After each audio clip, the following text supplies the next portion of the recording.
Hey guys, welcome back to the channel. Today I'm back with yet another tutorial video on app guide, and in today's video I'll show you how you can turn on developer mode on an Android device.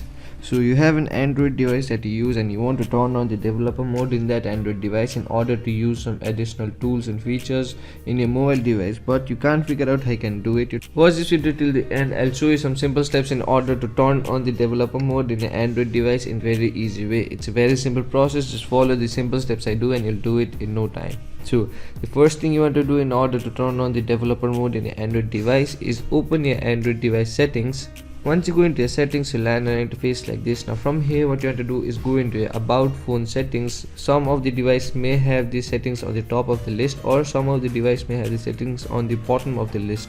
So once you see the about phone section, tap on that option. Once you tap on that option, you land on an interface like this. Now here, what you want to do is, out of all these options, what you want to do is look for the build number option. Once you look for the build number option, what you want to do is tap 5 times on this build number option. Then here you'll be asked to enter your pin or security pin, whatever it is. So go ahead and enter that pin. Once you enter that pin, you'll see a message like this label as you are a developer now. So what you can do now is go back, then go into your system settings.